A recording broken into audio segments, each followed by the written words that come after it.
오늘 우리에게 주신 하나님의 말씀은 로마서 6장 1절에서 3절과 10절에서 13절 말씀입니다. 그런즉 우리가 무슨 말을 하리요? 은혜를 더하게 하려고 죄에 거하겠느냐? 그럴 수 없느니라. 죄에 대하여 죽은 우리가 어찌 그 가운데 더 살리요? 무릇 그리스도 예수와 합하여 세례를 받은 우리는 그의 죽으심과 합하여 세례를 받은 줄을 알지 못하느냐? 그가 죽으심은 죄에 대하여 단번에 죽으심이요 그가 살아계심은 하나님께 대하여 살아계심이니, 이와 같이 너희도 너희 자신을 죄에 대하여는 죽은 자요 그리스도 예수 안에서 하나님께 대하여는 살아있는 자로 여길지어다. 그러므로 너희는 죄가 너희 죽을 몸을 지배하지 못하게 하여 몸의 사욕에 순종하지 말고, 또한 너희 지체를 불의의 무기로 죄에게 내주지 말고 오직 너희 자신을 죽은 자 가운데서 다시 살아난 자 같이 하나님께 드리며 너희 지체를 의의 무기로 하나님께 드리라. 오늘 이 말씀에 많은 은혜 받으시기 바랍니다. 로마서 6장을 저희가 함께 읽었는데요. 로마서 6장 1절로부터 14절에 이른 첫 번째 단락은 예수님께서 십자가에 달리신 십자가 사건과 또 하나님께서 죽은 자 가운데서 십자가에 달리신 예수 그리스도를 다시 일으켜 세우시는, 우리가 부활이라고 부르는 부활의 사건이 어떤 의미를 갖고 있는지를 아주 분명하게 바울의 관점을 빌어서 일종의 바울의 해석을 빌어서 우리에게 설명해 주고 있습니다. 로마서 6장 4절에 따르면 그리스도의 십자가의 죽으심과 그리스도의 부활을 체험하고 받아들이고 경험한 그리스도인은 어떤 삶을 살아야 하는가 하면 우리로 또한 새 생명 가운데 행하게 하려 함이라, 이렇게 써 있습니다. 개역이 조금 옛 어체로 써 있기 때문에 좀 더 쉽게 얘기하면 우리도 새로운 생명 가운데 살아가게 하시려는 것입니다. 다시 말해서 우리가 그리스도의 십자가 사건을 경험하고 그 십자가 사건 가운데 우리가 예수님을 주로 고백하고 세례를 받고 그리스도의 사람으로 부활하신 주님과 함께 살아가는 새로운 삶은 새로운 생명 가운데 살아간다는 거죠. 새로운 생명 가운데 살아가는 삶이 무엇인지를 여러분들이 좀 설명할 수 있어야 되겠습니다.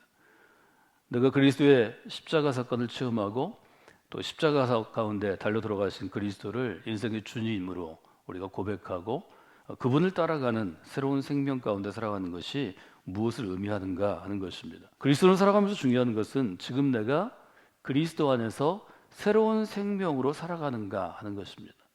이 점이 분명하면 좀 새로운 생명으로 살아갈 때 살아가는 그 수준들은 다를 수밖에 없죠. 어떤 사람은 좀 더 우리가 볼 때 그리스도에 더 닮게 살다고 우리가 생각할 수 있고, 이것도 해석일 뿐입니다.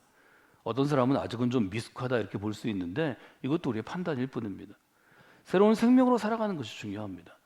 그 가운데서 제가 성숙함이나 성장을 얘기하는 건 우리가 이걸 뭐 하루 이틀 사는 게 아니고 10년, 20년, 30년, 40년 살기 때문에 너무 길기 때문에 성숙과 성장을 긴 안목에서 얘기하는 것 뿐이지, 중요한 건 내가 지금 그리스도인으로 새 생명으로 살고 있다는 나의 일종의 자각입니다. 스스로의 이해이고 스스로의 깨달음이 있어야 합니다. 결국 우리의 신앙생활의 순도, 신앙생활의 일종의 성숙함의 가치는 이 옛사람과 새사람 사이에서 나를 어느 정도 위치에 두고 어느 정도 목표점을 두고 내가 살아가는가에 있다고 볼 수 있습니다. 많은 그리스도인들이 옛사람과 새사람 사이에서 왔다 갔다 하며 살아갑니다. 방황하며 살아갑니다. 아주 분명하게 바울은 그런 사람들을 보면서 그리스도 안에서 살아있으나 죽은 인생이 있고 이미 죽었으나 살아있는 인생이 있다고 구분하고 있습니다. 이 구분점을 여러분들이 로마서 6장에서 한번 돌아보시면 좋을 것 같습니다. 그리스도의 십자가 사건은 여러분에게 스스로 질문할 수 있게 합니다. 내가 그리스도인이 됐지만 성경을 보면 나는 새로운 생명으로 살아있는데 실제로 내가 죽어있는 거 아닌가? 이런 질문을 반드시 하셔야 하고, 여러분 주변에 그리스도인과 얘기할 때 그 점을 놓고 얘기하셔야 합니다. 5절은 그렇게 고백하죠. 만일 우리가 그의 죽으심과 같은 모양으로 연합한 자가 되었으면 또한 그의 부활과 같은 모양으로 연합한 자도 되리라. 그의 죽으심으로 우리도 같은 죽으심을 체험했으면 그의 살으심으로, 그의 부활 사건으로 우리도 그와 연합하는 사람이 된다고 얘기합니다. 부활의 주님을 따르는 그리스도인들이 새로운 생명 안에 살아갈 수 있는 비결에 대해서 바울은 분명하게 얘기합니다. 말하자면 우리가 새로운 사람이 되었는데, 그리스도인이 되었는데 그게 아직 불분명하다면 새로운 생명을 품고 살아가기 위해서는 스스로에게 훈련할 필요가 있는데, 그것은 세 가지 정도의 훈련이 필요하다고 얘기합니다. 첫째는 알라라는 단어입니다. 3절에 보면 무릇 그리스도 예수와 합하여 세례를 받은 우리가 그의 죽으심과 합하여 세례를 받은 줄을 알지 못하느냐. 알아야 한다, 그런 뜻입니다. 우리가 새로운 생명을 갖고 살기 위해서는 알아야 합니다. 계속해서 성경을 붙잡고 우리가 씨름하는 것, 또 우리 공적인 예배나 여러 모임 가운데 말씀을 읽고 또 말씀을 연구하고 또 저처럼 해석해서 여러분들이 전하는 자들, 설교하는 자와 교사가 있는 것은 우리가 아는데 조금 더 집중하기 위해서고, 아는 것을 향상시키기 위해서입니다. 알아야 합니다.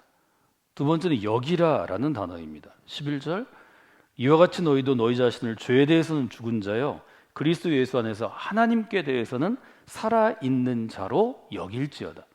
나는 하나님에 대하여 살아있는 자입니다. 이런 고백에 이르는 데는 많은 훈련과 혹은 많은 경험과 여러분의 결단이 있어야 할 것입니다. 그러나 여기는 것은 지금도 할 수 있습니다. 나는 하나님께 대하여 살아있는 자로 여기게 되었습니다. 이걸 여러분들이 생각하시면 좋겠습니다. 세 번째는 드리라 있는 단어입니다. 내가 부활의 주님을 만나고 그리스도인이 돼서 새로운 생명 가운데 사는 게 불분명할 수도 있습니다. 이게 어떻게 금방 확신에, 구원의 확신에 이룰 수 있습니까? 그러면 구원의 확신에 이르도록 드리는 삶을 살아야 합니다. 13절에 있는 것처럼 너희 지체를 불의의 무기로 죄에게 내주지 말고, 죄의 도구가 되지 말고 너희 자신을 죽은 자 가운데서 다시 살아난 자 같이 하나님께 드리며 너희 지체를 의의 무기로 하나님께 드려라. 죄의 무기가 되지 말고, 죄의 도구, 죄의 그릇이 되지 말고 의의 무기가 되고 의의 도구가 되라 하는 것입니다. 한 번 더 세 가지 단어를 기억해 볼까요? 첫째는 알아야 합니다. 알아라, 알라 그렇게 합니다. 두 번째는 무엇으로 여겨야 합니다. 여기라. 세 번째는 무엇으로 드리라입니다. 알라, 여기라, 드리라 하는 세 단어를 여러분들이 기억하시고 또 이 단어들을 가지고 여러분의 삶 가운데, 여러분의 믿음 가운데 스스로에게 좀 명령하셔야 합니다. 왜냐하면 우리가 믿음으로 살아간다고 하면서도 사람은 너무 연약한 존재이기 때문에 우리의 감정이 흔들릴 때 내가 이게 제대로 믿는 게 맞나, 내가 믿음 생활을 계속해야 되나, 이런 어떤 회의와 의심과 확신에 흔들리는 사람이 많이 있습니다. 또 상황이 여러분을 그렇게 몰아갈 수 있습니다. 또 굉장히 중요한 게 관계인데요, 우리가 교회 공동체 안에서 정말 좋은 그리스도인으로 알고 지내던 사람들과 어떤 사람과 특정한 상황에서 좀 실망하고 어려울 때가 많이 있습니다. 이분은 나보다 더 믿음이 좋은 줄로 알았는데 실제로 보니까 이런 어려움이 있다. 그 사람한테 실망해서 여러분의 믿음도 침체하고 뒤로 물러설 때가 많이 있죠. 저도 마찬가지입니다. 그때마다 우리를 세우는 것은 정말 하나님의 은혜 가운데 스스로를 세우려고 노력해야 합니다. 여러분이 세우려고 노력하면 하나님께서 도와주십니다. 반드시 도와주시는 그 은총을 회복해야 합니다. 왜요?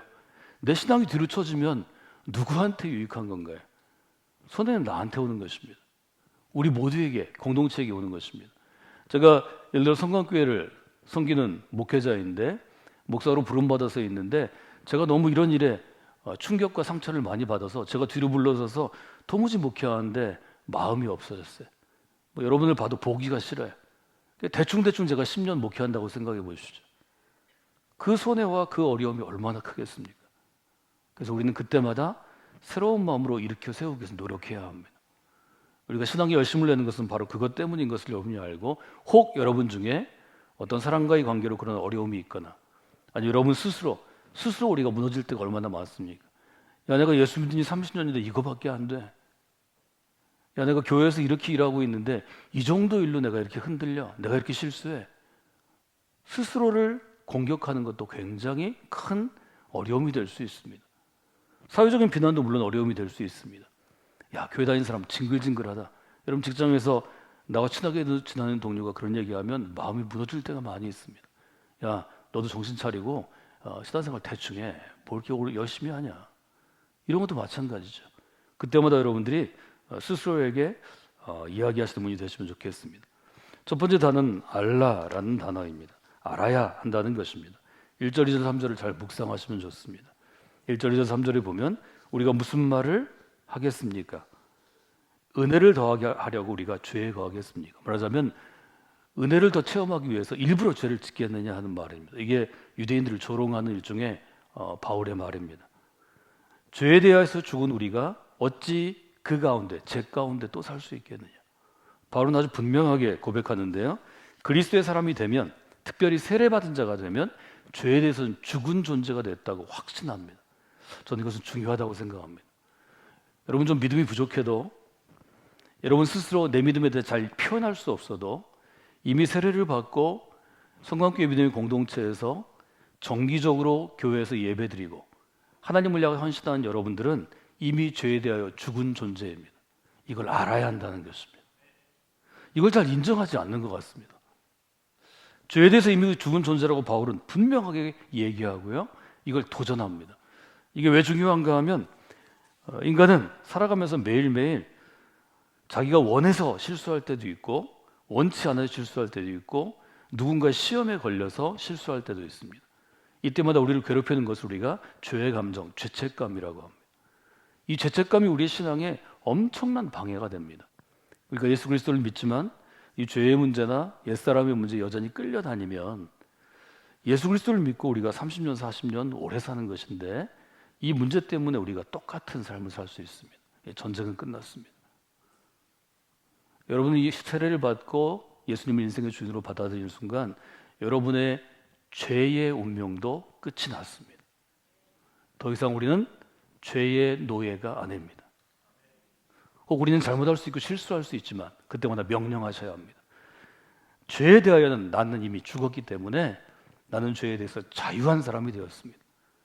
나는 생명의 사람입니다. 더 이상 이 죄의 권세가 나를 괴롭히지 말지어다. 나를 떠날지어다. 이런 명령하실 수 있어야 합니다. 이것은 신앙이 아주 좋아서 하는 게 아닙니다. 예수 그리스도의 십자가 사건이 우리에게 그런 당당함을 주는 것뿐입니다. 내가 아주 훌륭한 사람이라서 이렇게 하는 게 아니고 하나님이 그렇게 되었다고 선언하셨기 때문에 우리는 믿음으로 받아들이는 것입니다. 믿음은 받아들이는 것입니다. 두 번째는 여기라 하는 것입니다. 여기라 하는 것은 일종의 지금으로 얘기하는 회계학에서 쓰는 것이 계산하는 것입니다. 계산은 뭘 가지고 하죠? 숫자를 가지고 하는 것입니다.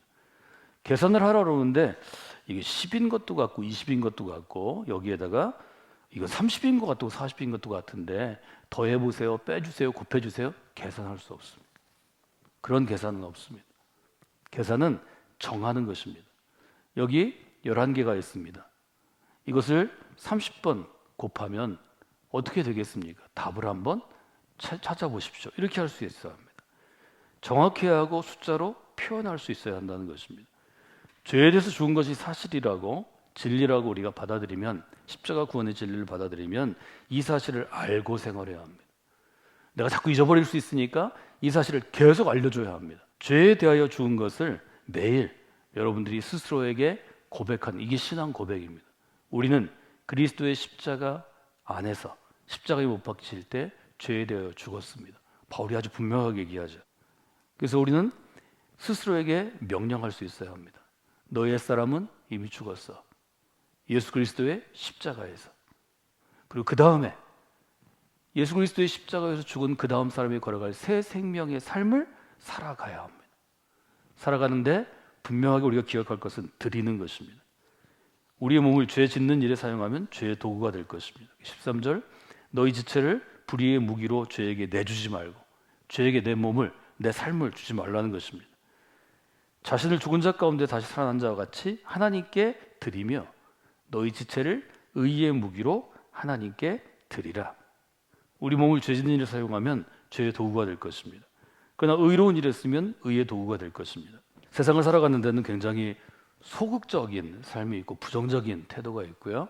좀 더 적극적인 태도가 있다고 합니다. 이 소극적인 삶은 늘 어렵습니다.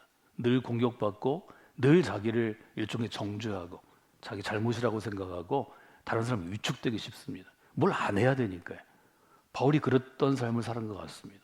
율법 아래의 삶은 뭘 안 하고 뭘 안 하고 뭘 안 하고 뭘 안 하는 것입니다. 이거 하나를 어기면 너무 고통스럽고 힘듭니다. 근데 신약의 그리스도의 정신이, 그리스도의 십자가 정신이 우리에게 주는 자유함은 어떤 것인가 하면 안 하고 이런 수백 개를 다 지킬 수 없습니다. 이건 뭐 여러분이 그렇게 살아보면 압니다. 차라리 이걸 좀 내려놓고 해야 될 걸 먼저 찾는 것입니다. 여러분, 거룩한 일을 찾아보십시오. 다른 사람을 도우십시오. 다른 사람을 존중하십시오. 다른 사람에게 선한 마음을 갖고 대하십시오. 그 사람에게 그리스도의 복음을 전하십시오. 적극적으로 여러분들이 거룩한 일에 자기를 들이면 점점 죄로부터 자유함을 알게 될 것입니다. 내가 죄의 노예가 아니라는 것을 점점 선언하게 될 것입니다. 나는 의의 사람이라고 여러분들이 스스로를 자꾸 인정하게 될 것입니다.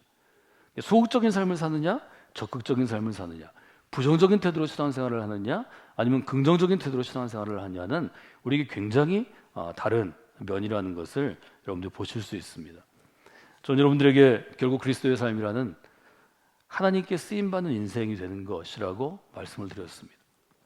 하나님께서 기뻐하시는 일에, 하나님이 지금 하시고 싶어 하시는 일에, 하나님이 귀하다고 인정하시는 일에 쓰임받는 인생이 되는 것이 저는 의의 도구가 되는 것이다, 이렇게 해석하고 있습니다. 여러분들이 그런 아름다운 곳에 쓰임받는 인생이 되시기를 원합니다.